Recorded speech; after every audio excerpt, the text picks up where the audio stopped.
بسم اللہ الرحمن الرحیم۔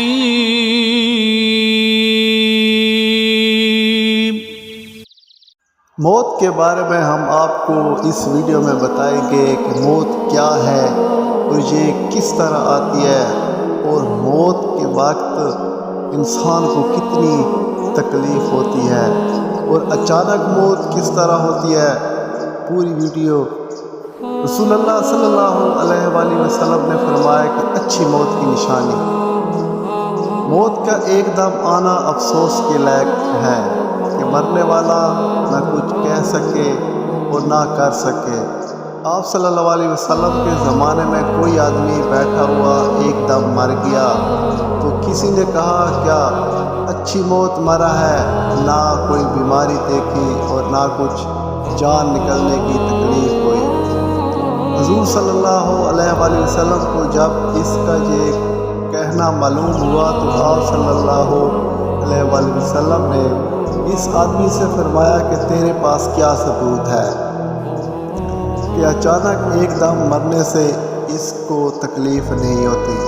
اگر اللہ تعالیٰ اس کو اس حال میں موت دیتا ہے کہ وہ بیماری کی تکلیف اٹھاتا ہے تو اس کے سب گناہ معاف ہو جاتے ہیں، اور اللہ رحیم ذات ہے۔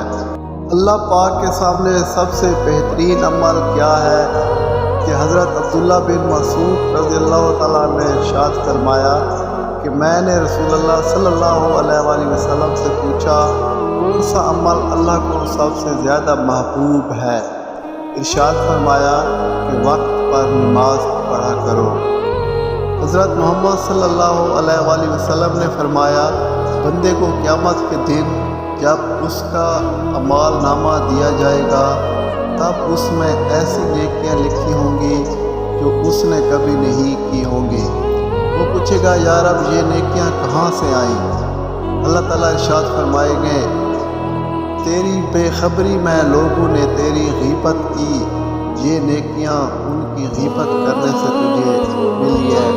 غیبت کرنا بہت بری عادت ہے، غیبت نہیں کرنی چاہیے۔ اللہ پاک غیبت کرنے والوں کو محفوظ فرمائے۔ انسان کی پیدائش کا مقصد سنیں دیکھیں، انسان کو اللہ تعالیٰ نے اپنی عبادت کے لیے پیدا فرمایا ہے۔ چنانچہ اللہ تعالیٰ نے قرآن کریم کے اندر ارشاد فرمایا یعنی میں نے جنات اور انسان کو صرف ایک کام کے لیے پیدا کیا کہ وہ میری عبادت کرے۔ انسان کا اصل مقصد زندگی اور اس کی دنیا میں آنے اور دنیا میں رہنے کا مقصد یہ ہے کہ وہ اللہ جل شانہ کی عبادت کرے اور اسے معافی کی طلب فرمائے۔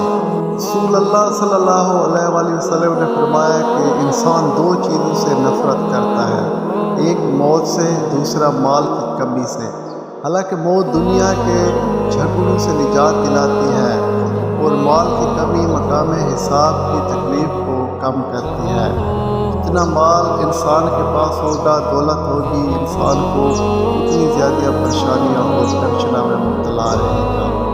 میرے پیارے بھائیوں، سجدے کی عظمت، آپ صلی اللہ علیہ وسلم نے فرمایا جب آدم ذات آیت سجدہ تلاوت کرتا ہے اور پھر سجدہ بھی کرتا ہے تو شیطان روتے ہوئے اس سے دور ہو جاتا ہے، کہتا ہے ہائے میرے بدبختی، آدم ذات کو سجدے کا حکم ملا، اس نے سجدہ کر لیا، چنانچہ اس کے لیے جنت ہے اور مجھے سجدے کا حکم ملا تو میں نے انکار کیا، لہذا میرے لیے جہنم ہی ہوگی۔